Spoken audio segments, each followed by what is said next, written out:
guys, it's Izzy here, and today I'm going to be doing my January book haul, showing you all of the books that came into my possession in the month of January of 2024. Let's get into it.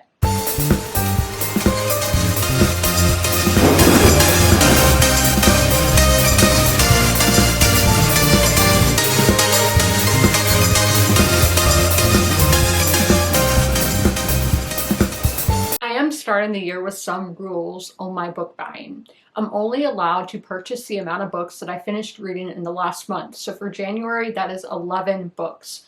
Mind you, my book of the month books are only going to count as one book.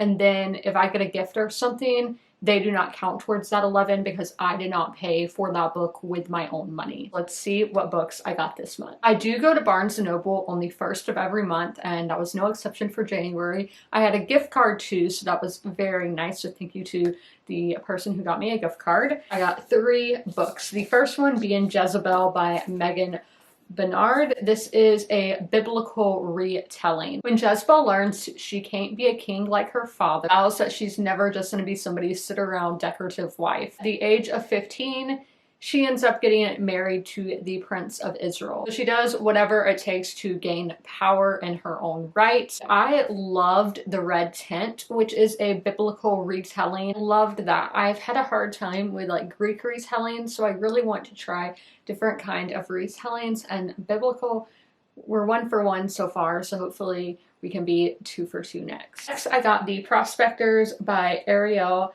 Danjankian. A sweeping rags to riches story of survival, greed, and injustice following a family transformed by the Klondike Gold Rush. The cover is what drew me in. I'm gonna be honest, the way it was on the shelf, the sun was hitting it just right. It has these like pieces of gold since it is about a gold rush. Then I saw that it has 2 timelines, which I love, and it is a family saga, which is my all-time favorite trope for reading.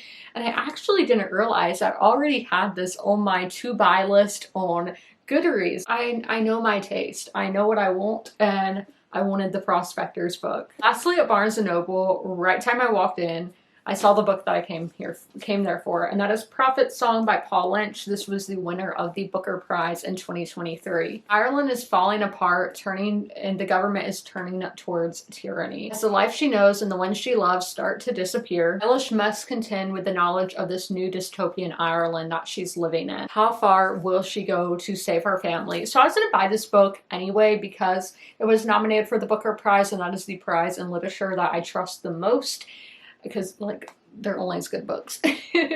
But then I saw it's an Irish setting and dystopian. I love dystopian stories. I think they're so interesting to see where our world could possibly go. And Irish settings have never let me down in the past, so hopefully this doesn't start that trend. I did get some books on Amazon this month, and the first is Flight of Icarus by Caitlin Schneiderhan. This is the new Stranger Things novel book. Not really new because I had no idea it was out already. This is all about the character of Eddie Munson. 2 years before the start of Stranger Things Season 4, Eddie Munson, Hellfire Club leader, metalhead, and Hawkins outcast, has one big shot of making it big. This book is a prequel to what we've seen of Eddie on the show.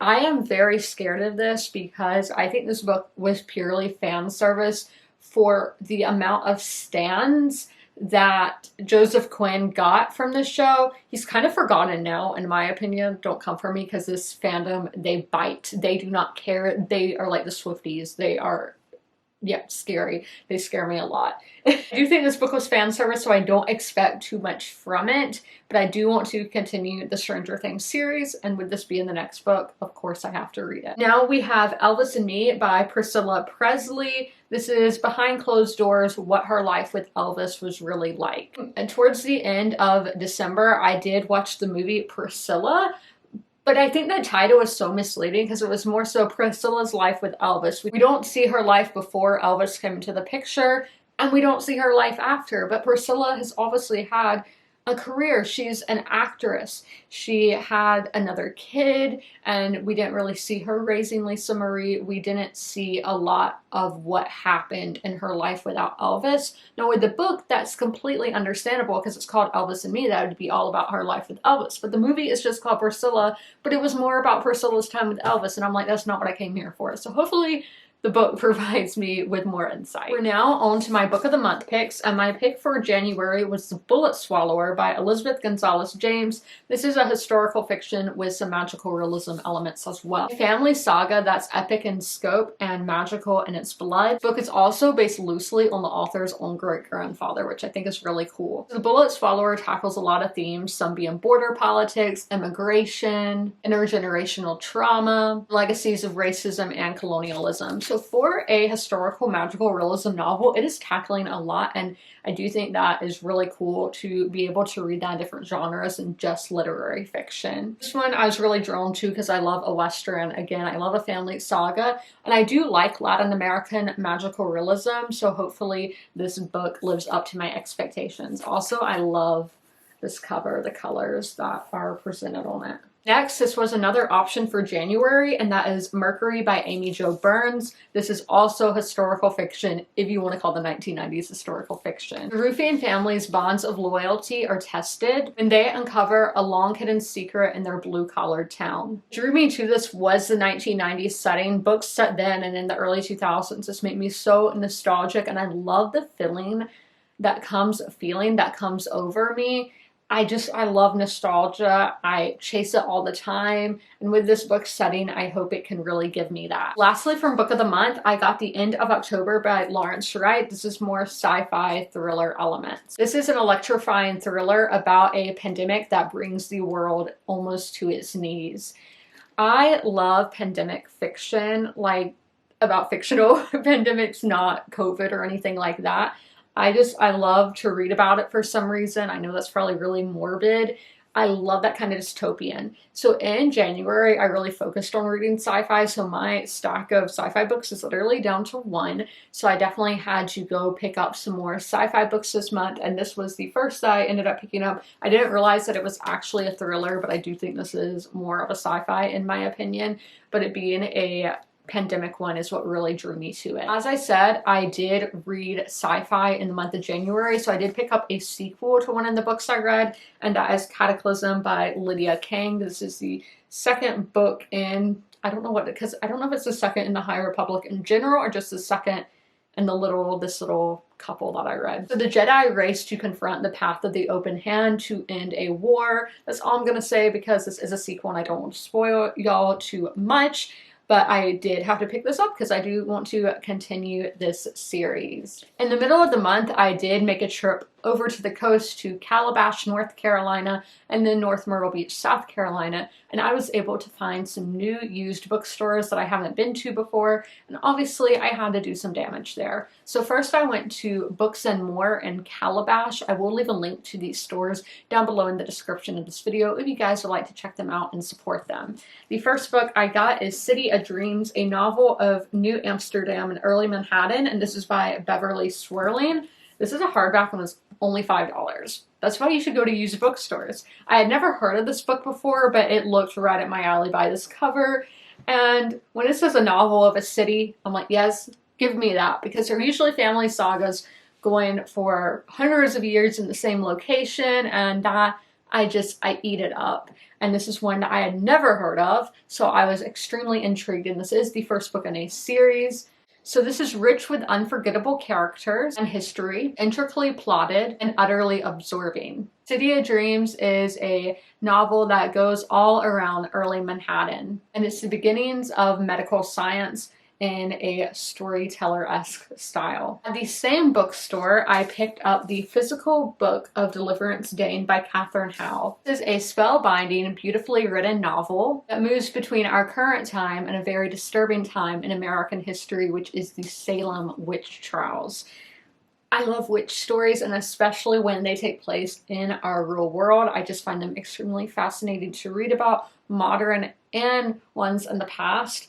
And so I love that dual timeline thing and then having witches. So I had actually added this book to my Goodreads want to buy list once again because one of my Goodreads friends had read it. So shout out to whoever that person was.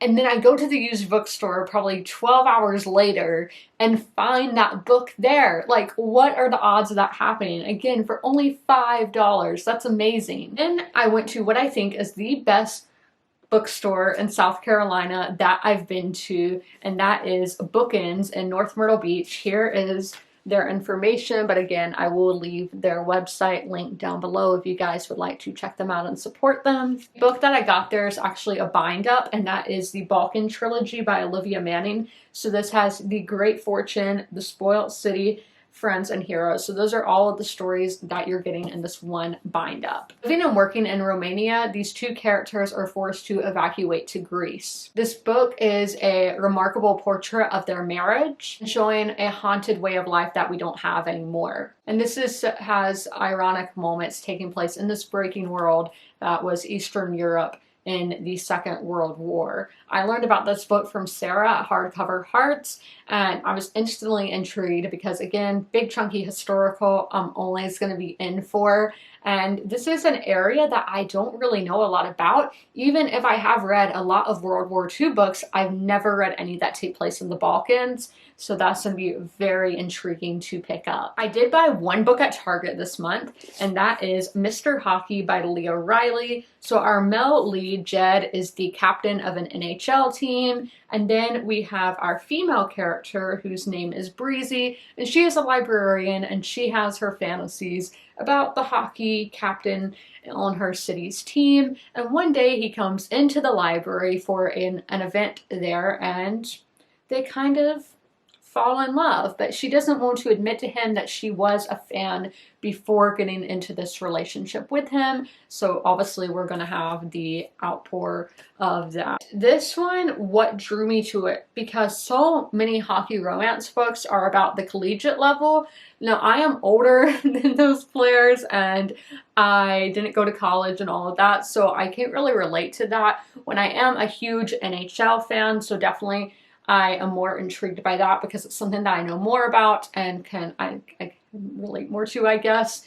And I think this is kind of funny by who I think this is based on. I have no idea, but I can't wait to ask some of my hockey friends what they think. But this is less than 200 pages, and I think it will be just a perfect pickup in February when I intend to read a lot of romance books. So I got this on sale for 20% off at Target. Lastly, I did get a gift, and that is The Employee by Olga Raven. This is translated by Martin Aiken. It is originally in Danish. This is a sci-fi book, and basically there's a ship that goes into space, and they go and like collect random things, but some of the people, because we have humans, we have humanoids, and they get really attached to these items that they find, and nobody like really understands why.